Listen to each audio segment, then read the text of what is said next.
So let's say a huge multinational company has a division in one country that does some work for another division in a different country. How much should they charge for that? It sounds like a simple question, right? But it's at the heart of something called transfer pricing. And if they get it wrong, we're talking about millions in lost tax revenue. Today, we're going to unpack the really comprehensive audit process the tax authorities use to make sure these internal deals are actually fair. To really get this, we're going to follow the exact path an investigator would. First, we'll zero in on the transaction itself. Then we'll run through their checklist to get the basic facts straight. After that, we'll hit the most important part, the benefit test. From there, we'll follow the money, and finally, we'll see how they decide if the price was fair in the first place. So what exactly are we talking about here? Intra-group services are basically things that happen inside a big corporate family. Think about a headquarters that provides all the legal, IT, or accounting support for its smaller companies all over the world. These aren't services they're selling to you or me. It's all happening in-house. Every single audit has to start at square one, identifying the exact transaction. Before you can analyze anything, you have to be able to answer the question, what service are we actually looking at here? And here is the first golden rule.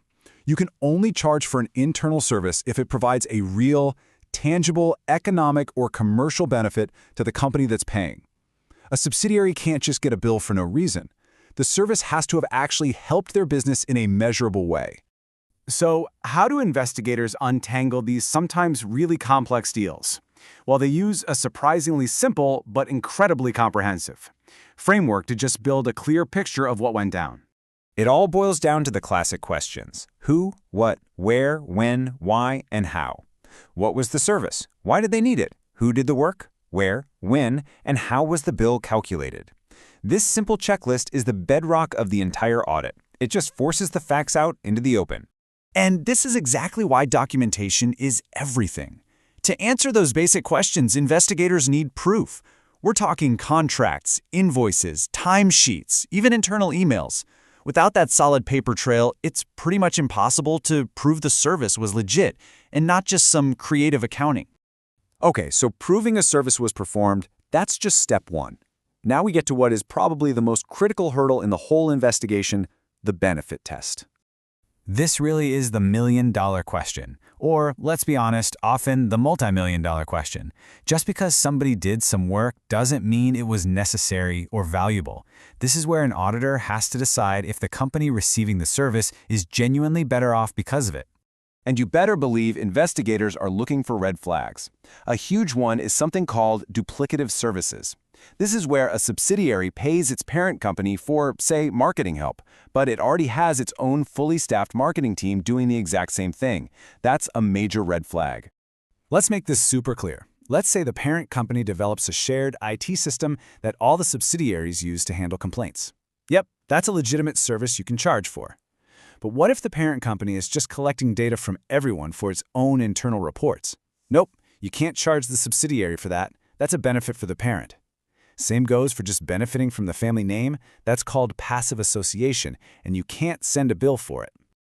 Okay, so let's say the service was real and it actually provided a benefit. We're still not done. The next phase is a comprehensive cost analysis. It's time to follow the money. So now the whole focus shifts. We're moving into a detailed financial analysis. An auditor is going to meticulously pick apart the cost base to see exactly what expenses went into providing that service, and maybe more importantly, if those costs were even reasonable. So the logic of this whole audit really flows in 3 simple steps. First, you prove the service actually happened. Second, you prove it was beneficial. And third, you justify that the cost being charged is reasonable and directly tied to that service. You have to pass all 3 of those tests. All right, we've confirmed the service happened, we confirmed it was helpful, and we've analyzed the cost. This all leads to the final judgment.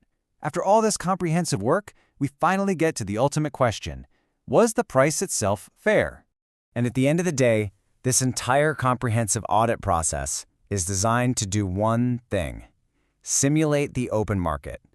The price that one part of a company charges another has to be comparable to what 2 totally independent companies would have agreed on. This is called the arm's length principle, and it's the absolute foundation of fair transfer pricing. And that leaves us with a final, pretty big thought. In this incredibly complex global economy where value gets created across all these different borders, what does a fair price even mean anymore? This audit process gives us a framework for sure, but making sure things are fair, that's not just a technical exercise, it's one of the fundamental economic challenges of our interconnected world.